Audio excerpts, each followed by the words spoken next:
How you going, guys? Dean from Adeptus Victorium here, and today I'm going to show you how to install, set up and play Warhammer 40,000 9th edition on Tabletop Simulator.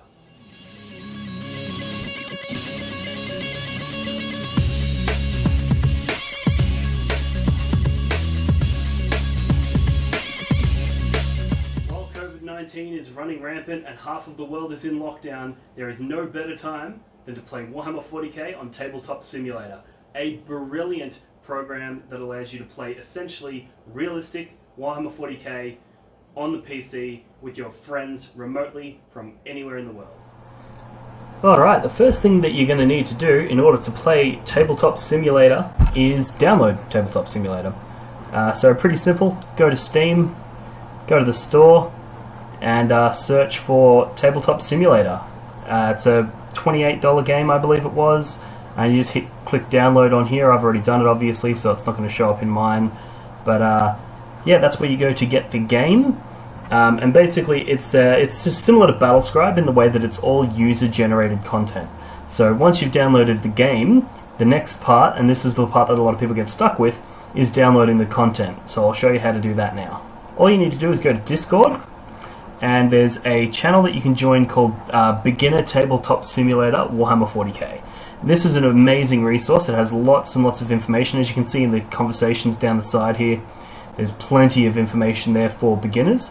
And there's also another channel that's worth joining, which is called Tabletop Simulator, or TTS, Warhammer 40k, which again has tons and tons of really useful information. This is a great place to go to pick up games, find online tournaments and that sort of thing.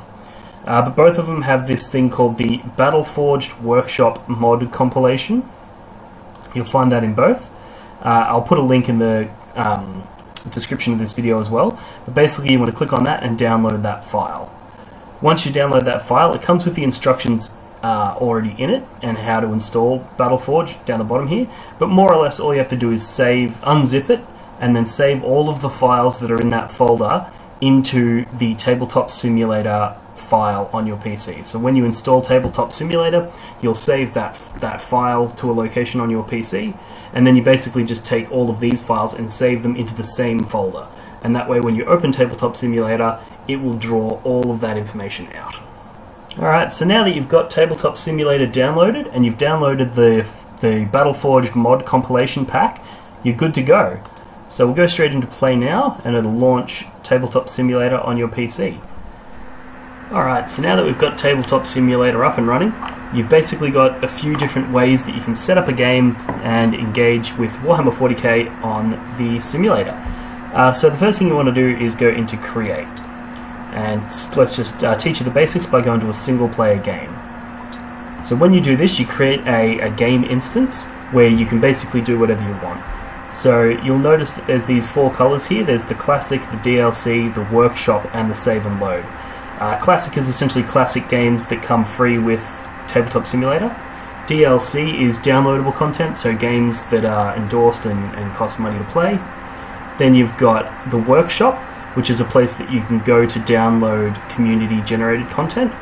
And then Save and Load, which is where you go to basically save any games that you've got playing at the moment, or load any games that you've been playing so far. And everything that you save from that the Battleforged compilation file is already saved into this folder. So basically, to get started, let's open that, and this is what you should be met with. This is all of the stuff from that Battleforged compilation download, and basically it's just everything you'd need to play a game of 40k. So if you want to play Imperium, you go there, and then it shows you all of the different Imperial factions, and then you might go, you know what, I want to play Space Marines, and then it comes up with all of the different Space Marine options, and these are all user generated content. And then basically you just pick one of your whichever army it is that you want to play, and you open it up, and as you can see, it'll load all of the models that are available to that faction. And then basically all of the controls, I'll let you guys figure that out yourself, but it's pretty much WASD for controlling, and then your mouse clicks to pivot, etc., and then left click to pick things up. But yeah, so as you can see, it's got pretty much every option you could imagine Even for little things like the librarian, it's got every different ranged weapon and combat weapon. It's all in there. And then basically the process here is, this is what you would use when building your army. So you write your army list using Battlescribe, or pen and paper if you want, or fucking Excel, I don't care. It's entirely up to you. And then basically you go in here and you grab all of the models you'd need to run that army. So yeah, basically that's all you need to do. The best way to do that, I find, is to basically clear an area of the board here. So say you don't have any land raiders in your list, then you just want to start by highlighting all the land raiders and deleting them just by hitting delete. That'll delete all the land raiders. And then you go, okay, my list contains one librarian, one chaplain, it's got, say a Vanguard veteran squad of 10 guys. And you just go through and pull all the stuff that you want for your army. You can do things like you can rename them. So say you want 2 squads, you can copy and paste. So you can go copy, paste. Now you got 2 squads, and then you can rename them by right-clicking on them, and all of their information comes down here. So if you scroll down a little bit further, you can go, this squad, we want to rename them. Some of them are really good in the way that they've got all your stats in there. You just have to be careful because some of them have 7th edition stats in there, so just be careful that they're accurate and don't rely on them heavily. Remember, it is user-generated content. But you might call this, you might highlight these 10 guys and rename them Vanguard 1. And now that renames them all Vanguard 1. And that way during games you can separate the squads. There's a lot of really advanced stuff you can do with this game, like putting coloured bases on each guy and all sorts of crazy stuff. But for now, let's just focus on the basics. So you get your Vanguard squad, and obviously, like if you've got all of them with Thunderhammers, you just copy and paste the shit out of that model. If you got like 5 with Thunderhammers and the rest of them just have bolt pistol chainswords, you copy this one a bunch of times, and these ones a bunch of times just to get your squads. Obviously, a Salamander's army with a couple of Vanguard squads is probably very unlikely, but the options are there. And then basically, once you've copied everything that you want, and you've got your little army here, you just highlight every model in it. And if highlighting is difficult, you can also just hold Control and click, and that'll highlight just the models that you've clicked on. But yeah, basically, you highlight your army, you right-click on it, and then you go Save Object. And then you just save it as Salamander's example, and you save. And then basically what happens once you've gone through and you've written your army on a Battlescribe or whatever, you've come in here, you've collected all the models required, you can then start a game. Also worth noting that there are some instances where it might not have the exact models that you need. So what most people do to counter this is, like, for example, they might not have a Primaris Lieutenant in here, but if you want one, you just take a similar enough model like this bloke, be like, oh yeah, he looks kind of like a Primaris Lieutenant, and then you just rename him Primaris Lieutenant or whatever. And then he's renamed, and that way during the game your opponent can hover over any model and see exactly what it is. But yeah, so you go through, you build your list, you save it as an object, and now you get to start playing a multiplayer game. There's a few other tricks that you can do here. So you can save this game. So if you go save and load and then save game, it'll then give you an opportunity to save this game. And when it's talking about game, it's talking about this whole instance. So it'll save the table, it'll save every aspect of what models are where. It's really good if you're playing a multiplayer game because you can save the game and then come back to it tomorrow. But yeah, that'll save everything there. So what I've done, and I highly recommend doing this, is I've saved a game, which you can, to load a game, you literally go in here and anything you've saved is here. So I've created a folder called Cindy's Lists, and I've created a game that I call the Army Repository. And this is just a single player game that only I have access to. And it's literally just a board, which will take a second to load, where as I come up with different ideas for army lists, I just copy them and paste them in here. So like I've got this list where it's got the Land Raiders, the Predators, the Vindicators, and some Berserkers and some Terminators, just like a fun, silly list. Another silly list with 3 Lord of Skulls, Terminator. There's a unit of Terminators there as well. I just moved them over here. Things like this Nurgle list, which is just all Nurglings, Plague Drones, Beasts of Nurgle. This is what I'm talking about with the coloured rings, which I might do a second video if there's interest, and I'll show you guys how to do some of that sort of stuff. There's tons of things you can do. You can make custom PDFs where you can literally upload a codex into the game. Make notes. There's tons of cool shit you can do. And then I've like copied and pasted Tau units in here, so I've got my Tau army. Here's an example of a model they don't have, is they don't have an ethereal, so I've just taken a Fireblade and just called him my ethereal.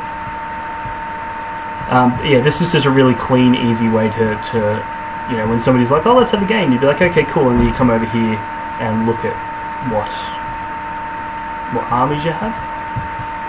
But I'll use this as an example to show you, just say this was a game I was playing with a friend and I wanted to load that Salamander's army that we just made. All you do is go into Objects, because we saved the object, and then go to Save Objects. And this is all the objects that I've currently saved. So you can see there's the Salamander's example here. You just click on that, and now it drops that Salamander's list in. So that's a real simple way of just essentially spawning an army that you've pre-made and saved to your objects. So saved objects, you can see, you know, I've got a list I call the Monster Mash, which is just that. So you just click that one thing and you save your list and you go, alright, cool, I've got my 3 Helldrakes, I've got my 3 Defilers, I've got my 3 Forge Fiends. Lord Discordant was one where I couldn't find a model, so I've just got a Mauler Fiend and made him small. So he's my stand-in, because you can change the size and scale of models and the colours and all kinds of crazy shit. But yeah, so that's more or less how you do it. So just a quick recap on that. So save and load, and you've got all of your factions. You go into any old faction, you delete out what you don't want, and create a little area where you copy and paste what you do want. So for the World Eaters fans out there, let's have a quick swizz at that. So you go in here and you go World Eaters, Chaos Space Marines, World Eaters. And this is my favourite table, not only because it's full of World Eaters, but it's got a few really cool features.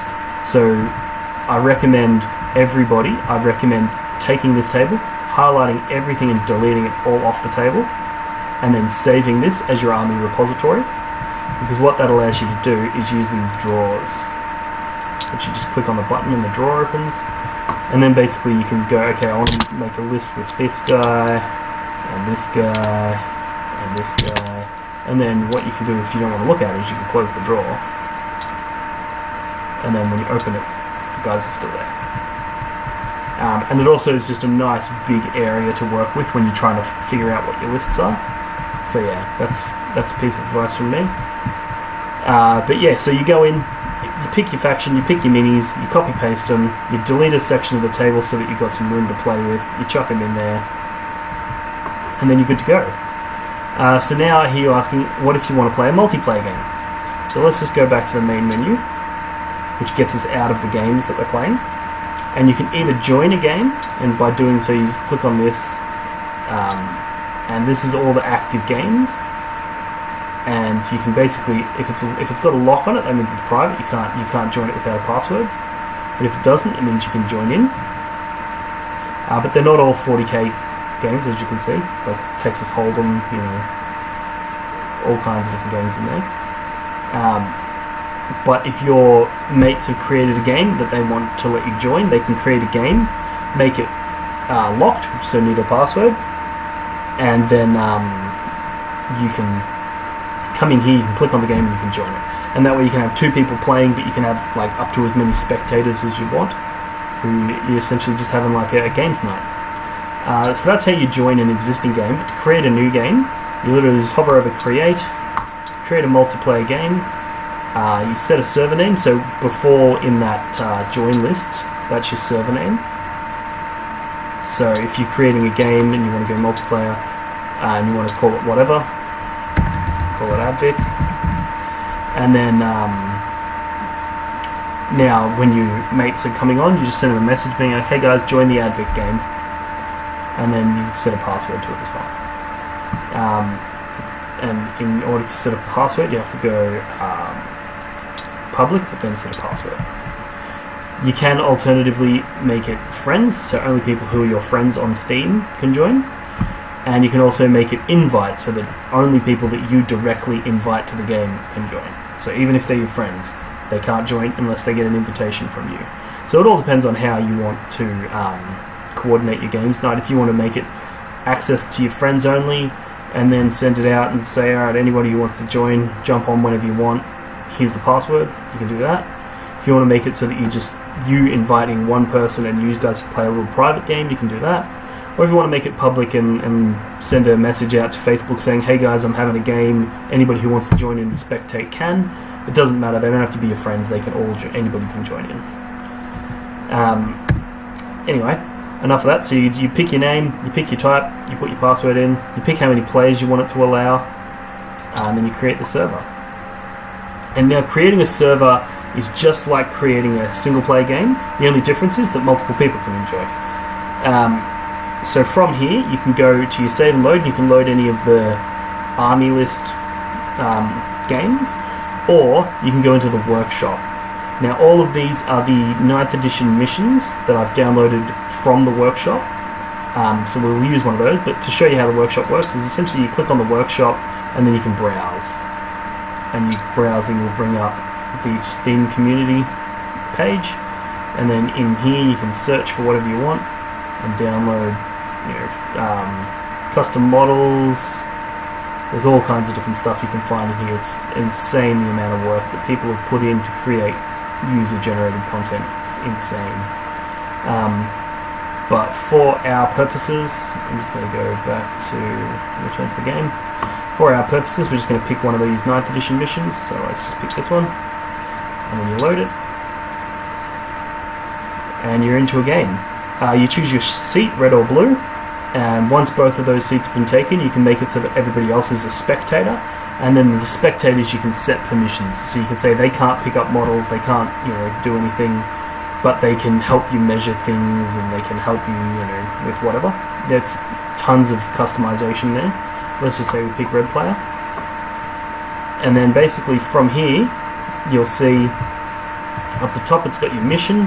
So each one of those different files, each one of the different games in here is a different 9th edition mission, and they've all got different terrain setups as well, so I'll show you a few of those.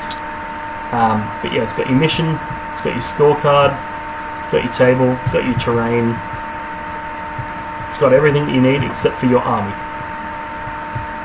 So basically what you do then is you go, okay, I'm in the game, I'm going to load my army, I'm going to load my, say my Monster Mash list, chuck it there,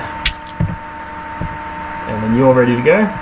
And then what you do is up the top here you've got an invite friends button, so I could click on it, I could invite one of my mates.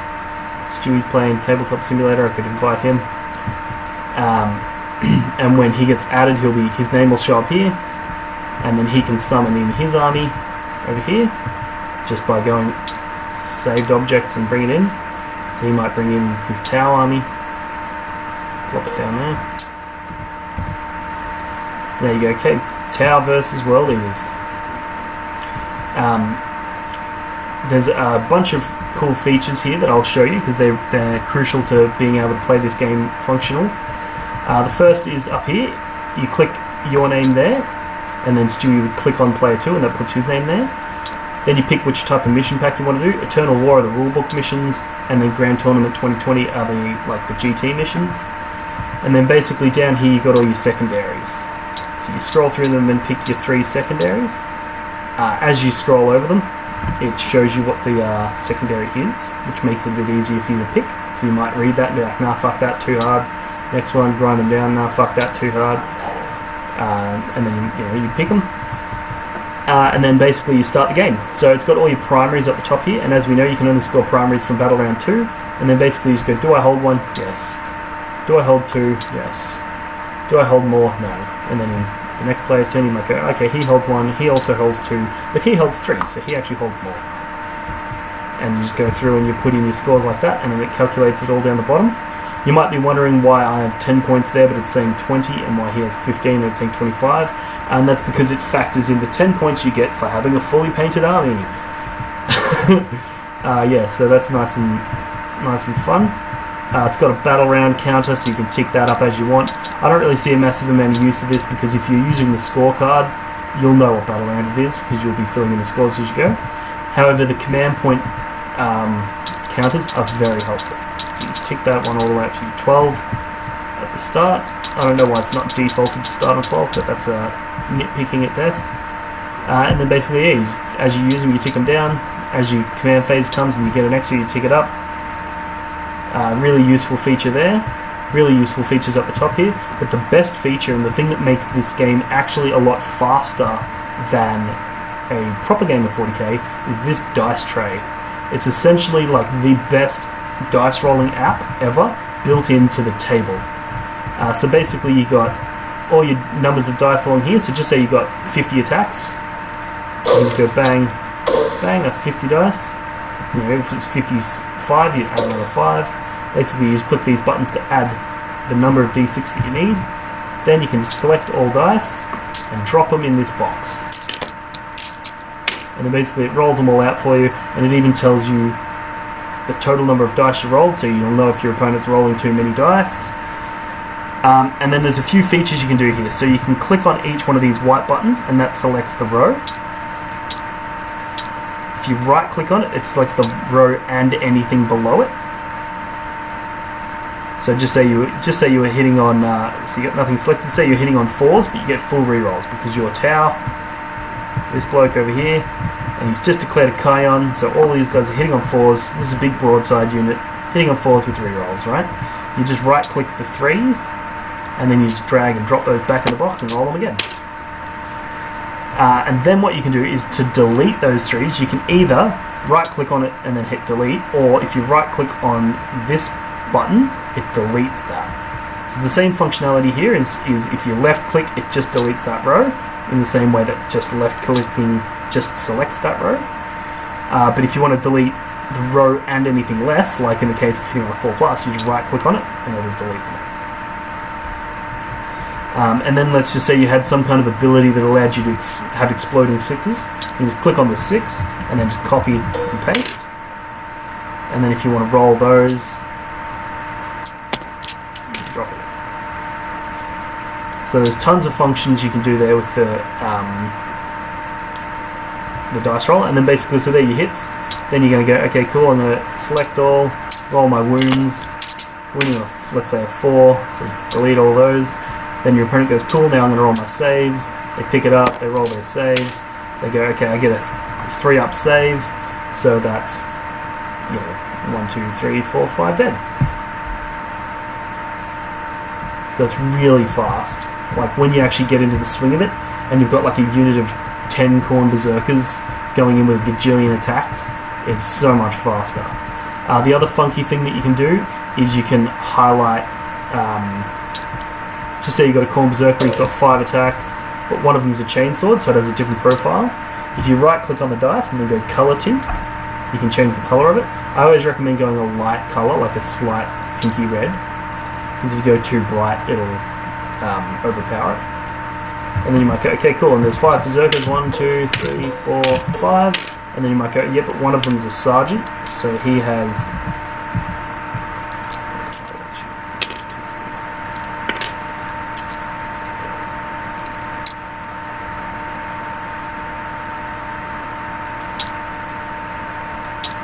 So yeah, one of the other funky things you can do is say you've got a Khorne Berserker, he's got 5 attacks, but one of them's a chain axe, or chain sword, sorry.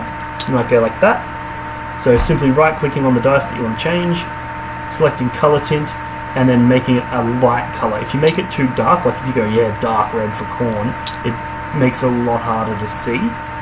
But that being said, it doesn't really matter too much, because when you roll them, the dice, it doesn't matter what you can see, because it's going to show up in the right row. So you're going to know what that number is, even if you made it black. But yeah, so you might go, okay, cool, Berserkers, they have 5 attacks each on the charge. There's 5 in the squad, 1, 2, 3, 4, 5. But one of them's a sergeant, so you might go, okay, I'm going to take that dice, and I'm going to duplicate it, and then I'm going to click on all those dice, and change them to be blue, because they're the power fist. And now you know you have power fists, chain swords, chain axes, and then you can roll a lot. And then you can go, cool, hitting on 3s, so you delete those, and then the power fist will be hitting on 4s, so you just hover over them and hit delete. And then you go, cool, now rolling to wound. They'll be wounding on 3s, except for the power fist, which will be wounding on 2s, which is fine. And then your opponent goes, I'm going to roll my... you get the point. You've all played Warhammer before. So that's one of the sick features is this dice rolling app. The other really good thing is that all of the terrain in these missions have all of the terrain rule keywords built into them. So you hover over it and you're like, it's an obstacle, but it says that it's a defense line, it's light cover, it's heavy cover, it's defensible, unstable, and difficult ground. So all of the terrain have that in it, so there's never a debate on, what are we calling this? Is that an obstacle or is that a wall? I don't know. Is this a ruin? What is it? Is it obscuring? We didn't discuss it at the start of the game. It's all built in, so there's no debate. You'll also notice these orange circles, they're your objective markers. So even though the objective markers are laid out in the mission, they're on the table already for you as well. You've also got your deployment zones, these white lines here. Everything's already pre-measured for you. It's so fucking easy. It's so amazing. Now let's talk a little bit about moving units, because that's the other thing that's obviously integral to any game of 40k. Don't know why there was a Howling Banshee there. So just when you're deploying, you're going to go, cool, I'm going to put my Helldrakes over here behind this nice big wall. And then you can obviously get down on the ground level from your opponent's eyes and see, can they see the Helldrake? They can see the top of that one, but hang on, it's obscuring, which means that it's got essentially infinite height. So no, can't see the Helldrakes. You can probably see that one's wings, so you might want to rotate. To rotate a model, you pick it up, and then you roll the scrolly wheel on your mouse, or Q and E also rotate a model. And there's an important distinction to be made between those two. So let's say you come over here and you want to deploy this unit of Space Marines, Chaos Space Marines. You bring them over to the table. You go, I'm going to deploy them on this objective here. If while they're highlighted you just press Q or E, it literally just rotates them all like they're dancing. Whereas if you pick them up and then roll the scroll wheel, it pivots the whole unit. So that's got a lot of important uses, especially if they're like arranged in a line like this. And you might go, okay, cool, that's my unit. And you might go, okay, I want to move them forward, but I want to rotate them a little bit. Like that. So that's movements of units, movements of these big guys. But the other amazing feature about this game, and this is probably one of the greatest features, is that if you click a model and then hold tab, when you move that model, it tells you how many inches they move. So say Helldrake's got like 20 inches move, I think. So you just go, yeah, cool, 20 inches, 19.9. It can be a little dicky in that it counts vertical distances sometimes when you don't want it to. So if, say, for example, you've got this Marine under here.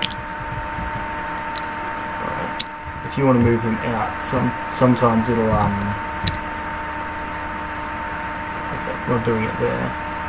It's actually being quite cooperative right now. But yeah, sometimes it is a little dicky and it starts factoring in vertical movement when you don't want it to, etc. So I find a really useful trick is along the side here, you'll notice all the tools. Most of these you'll never need to use, you mainly just need to grab, because that allows you to pick up models and move them, and it allows you to roll dice. And if you're using, like clicking and then holding tab to measure its movement, you really don't need much more. However, one of the other features is this one here, the line tool, and basically you've got options there. You set the units, whether or not it's a ruler or whether it hovers, and all kinds of features there. But basically that one allows you to measure anywhere to anywhere. So you might be like, okay, how far is that Helldrake from you? Oh, he's 9.5 inches. Actually, I'll move him back a little bit. I don't want him that close. that sort of thing. So the line tool is really good. The draw tool is really good, especially for these missions, because there's missions like this where you've got, let's say you're choosing for your secondary, you're choosing raise the banners higher. So basically you need to mark which banners you've raised throughout the game. So you could like note it down on a piece of paper or something like that, or you can just go draw tool and then you just draw a nice big tick. And that's how you know. Alright, I've raised that one. Alternatively, you can go text. You can click on it and type raised. That's the text tool on the left there. So you can, there's so many different things you can do. It's amazing. Yeah, so that more or less covers the basics of how to play 40k on it. So yeah, to recap, the dice tool is awesome. The missions up here, the scorecards up here. You've got different features down the side here. You'll have a play with those, and you might find some of them more useful than others.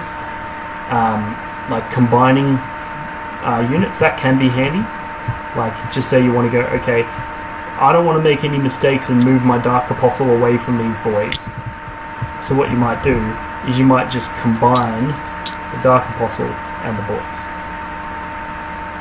And if you do that, it essentially combines them all to be one model, and then you pick it up and move it. I don't advise doing that because then it's a bit dicky if you want to remove a casualty. You'd have to then uncombine, which is super pain in the ass. But it can be done. The other thing is, I recommend when you're taking casualties in this game, hover over the model that died and press F. And all that does is flip him upside down. And the reason that I like doing that is because then at the end of the turn you know how many died that turn for morale purposes. And then once you've done your morale phase, you then just hover over them and hit delete. And that deletes the model out of the unit. It can be a bit dicky if you know you're about to cop shooting attacks into that unit and then a charge, because you don't want the charging models on top of your flipped models, because then it's a pain in the ass. It does work though, you can just place them on top. It's not an issue. But yeah, that's just one little trick, flipping models upside down. What other tricks are there? So you've got your games along the top here, that do the banner along the top. So games, that's literally the same screen that you see when you first start a game. So basically your choice of what game you want to play. Objects, that allows you to, oh hang on, I'll get rid of that games. Objects, that allows you to summon things in. So your saved objects are all the things that you've saved, obviously.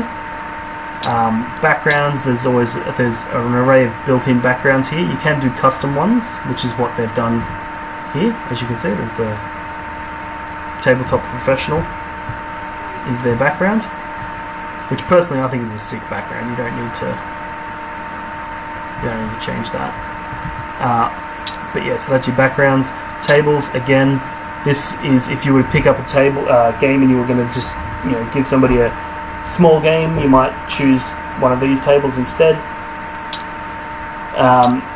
And then the interesting one is components. Now I get a lot of use out of components. So in here there's all kinds of different stuff, from dice to cards and stuff. It's designed to be obviously for any tabletop game. The two main ones that you're going to want to use are tools and custom. So custom is essentially allowing you to create custom objects. So you might create a custom figurine, which you can just spawn onto the table. And then when you spawn it, it allows you to add a URL for an image to the front and the back. So you can just go into your files, you go into your documents, you might pick whatever file you've got in there. You can say literally anything. And then when you do that, that image will appear on that card. So people use this to create custom psychic power declaration cards. So you go, oh cool, I'll put warp time on this unit, and you put the token with it. You might use it instead of writing raised, or instead of putting a tick, you might create yourself some actual banners and be like, yep, cool, raise that banner, I'll put a banner up here to illustrate the fact that that banner has been raised. There's tons of cool shit you can do with that, which just makes communication a lot easier, because that's one of the slight deficits of this compared to playing in person, is communication can be a little bit more difficult. So yeah, custom objects are really cool, custom components. So that's the figurine. The custom PDF is also really good. That's how I had the codexes and stuff that I showed you guys earlier. And yes, that's the custom stuff. And then tools are also really good in the way that you've got note cards, counters, the tablet. Like the tablet is crazy. It's literally an iPad in the game, and then you can like Google stuff on that tablet, and you and your opponent can both see it. So say you were like, oh, what's the terrain rules again? Instead of one of you looking it up and then the other one going to, take their word for it, you can literally just go in here and go, 9th edition 40k,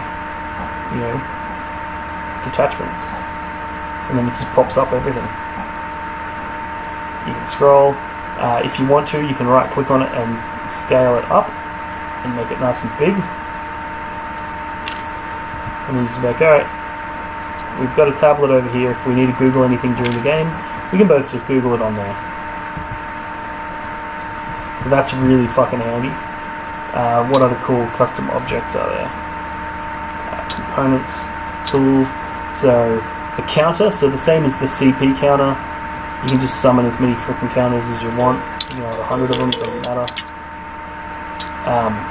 And then each of those counters you can just rename something. So say you've got like Epidemus, and for every enemy unit that's killed, you get a tally. You can just rename it Epidemus's tally. And then when you hover over it, it says it's his tally, and it adds it up. So yeah, the counters are very, very cool, very useful. Your bags, they're not so important. The infinite bag and the bag, the only difference is that the bag, you can put like 5 different things in it, whereas the infinite bag, you put one thing in it, and then you can draw infinite instances of that one thing. So say you wanted to go like that and be like, you know what, I'm just going to pop my Haldrakes, might say I'll put my Defilers in there. Okay, it doesn't want to. There you go. Drag and drop a Defiler in there, and now you can summon as many fucking Defilers as you want. Although I just threw it away like a dickhead. Oh. Okay, it doesn't like the Defiler. It doesn't like the Defiler. Interesting to note that if you do accidentally throw something off the table, it just spawns on the edge like what this has here. So that's not that big of a deal.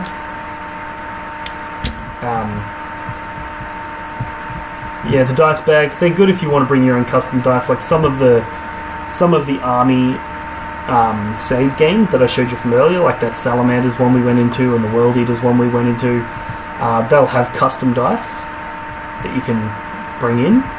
And they work in here as well. You can drop them into the thing. You can't summon them like using these buttons to summon dice. It only summons the Tabletop Professional or Professional Tabletop. Professional Tabletop. It only summons their dice. But say you've got, say you're a Khorne army, you might bring 2 of those World Eaters dice and only use those 2 dice for your charges. You use all these dice for all your attacks and shit. When you're doing a charge, you grab your 2 special dice and roll them through that box. But yeah, I think that more or less covers it. There's music you can play. They've got an Ultramarines music in there, which is annoying when somebody turns it on. Instructions, simple. Modding, I don't even know what that does because it's all scripting and shit. There's the flip the table button. If you crack the shits at your opponent, you can flip the table, which literally never gets old. But important, knowing that your opponent can do that as well, you can actually rewind time. And you just click that button and it rewinds like a couple of seconds and brings you back to here, and then you pick your seat again, you close your menu. The tablet, every time you open a game, the tablet's going to ask permission so that you can't just put porn on there and subject your opponent to that. Custom figurine, it's going to ask for the thing again. You just get rid of all that. Yeah, that's the table flip button, and then there's the menu as well. So it's all pretty straightforward. It does take a little bit of getting used to, the movement and stuff. but it's pretty simple when you get familiar with it. I'll show you some of the other tables as well, because there's all of the different 9th edition missions. Each one has its own specific table. So like this one's your Vanguard Strike. So you can see they've measured out your Vanguard Strike deployment zones for you. They've placed your objective markers for you. And they've got all of the rules for the terrain. You just hover over it and it tells you what you need to know. And it's got your mission there. And you can see that when they've done this, they've set up the terrain so that it's appropriate for the deployment type and for the mission. So it's really, really balanced. It's not like one of those ones where you get to a table and you're like, oh wow, this table sucks if we get Hammer and Anvil. And then it happens to be round 4 and you happen to be playing the Hammer and Anvil mission and you're like, that's fucking shit.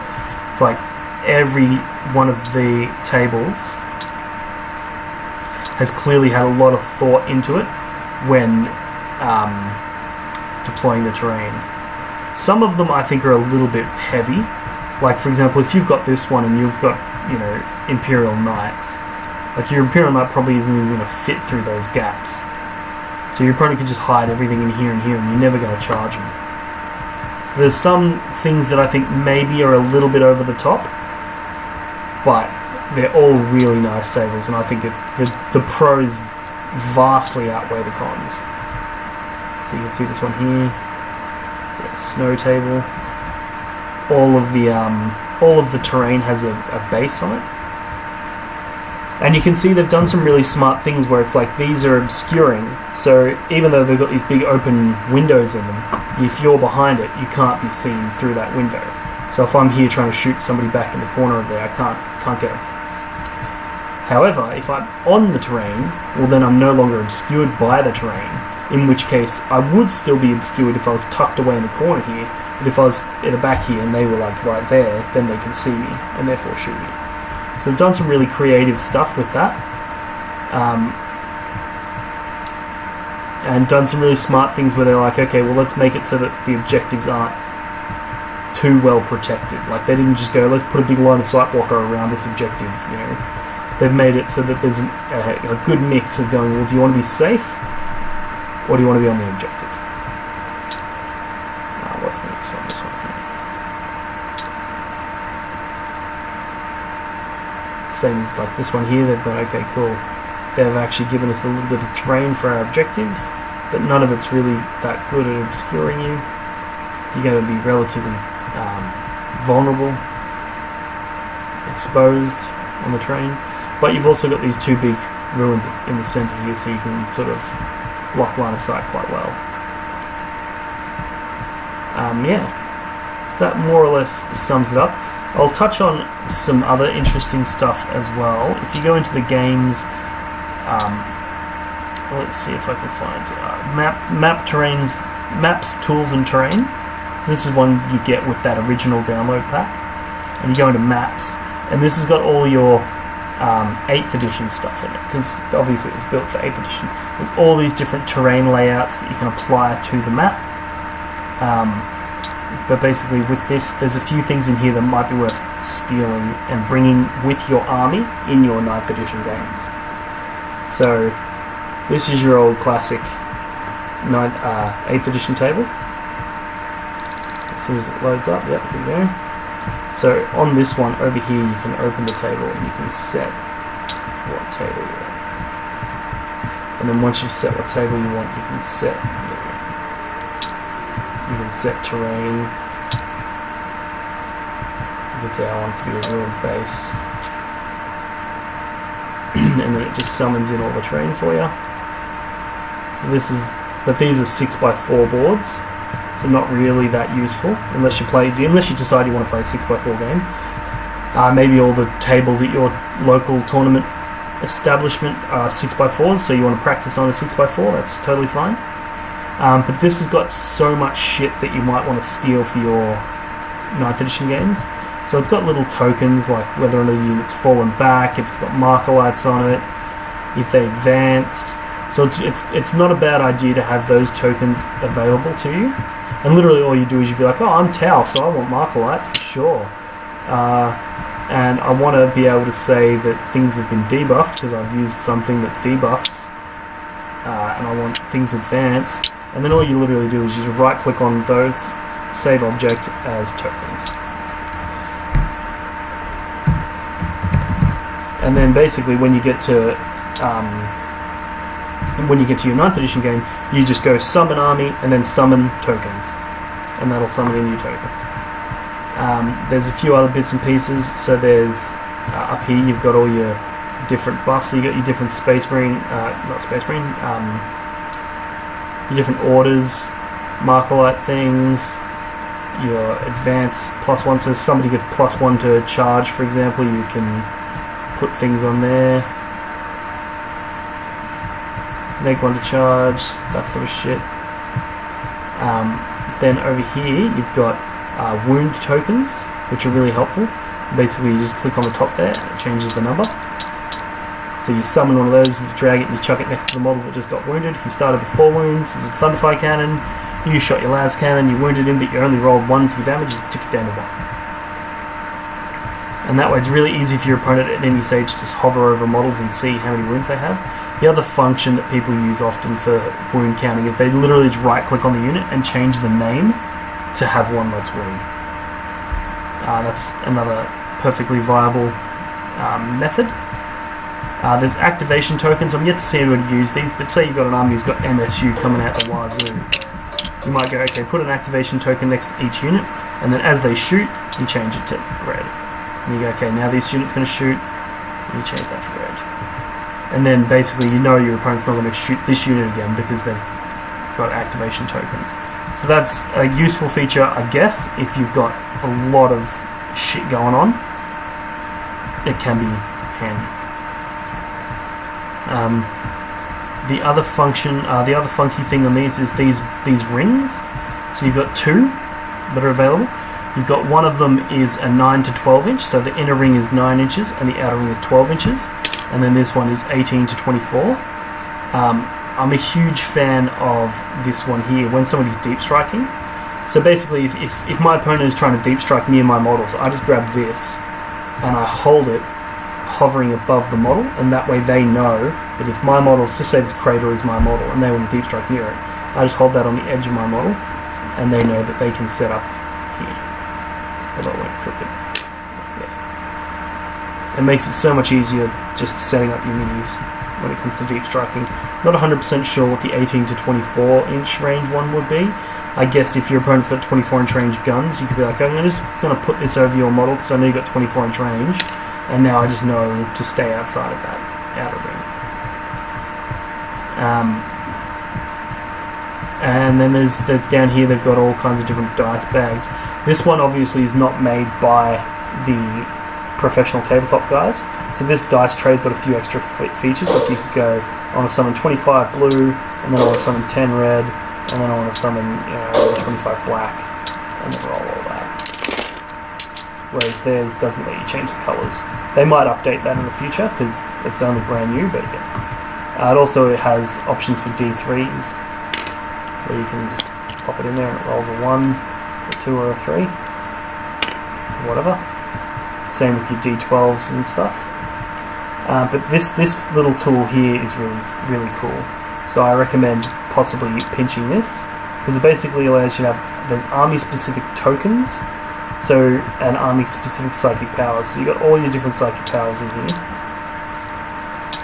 So say your chaos, I want to go Chaos Space Marines, confirm the deck, and then basically these are all your different psychic powers.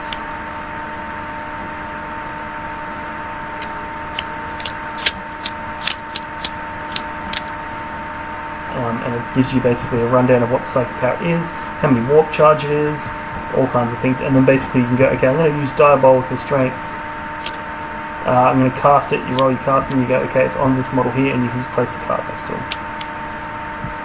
And that way your opponents can see who has what power. Really, really helpful. And then tokens are for all things that function essentially the same, but they don't necessarily have psychic powers, so to speak. So this is things like, let's use Necrons as an example. They've got tokens, and there's little things like Transdimensional Thunderbolt. Don't know what that is. Not a Necron player. So, obviously I'm not a Necron player, so fuck knows why I picked the Necron token deck. But yeah, it's got all the different stuff in it. So if you're a Necron player, you just go right click on that, save that object as my token bag, and this one you'd save the deck of cards as my where is it? Save object as my psychic cards. And then you can just summon, like I use the word summon, but you just go into object and save object and you bring it all in. Anyway, I think that more or less covers it. If you have any questions, let me know in the comments below. And I look forward to seeing you on a virtual tabletop someday soon. Thanks for tuning in.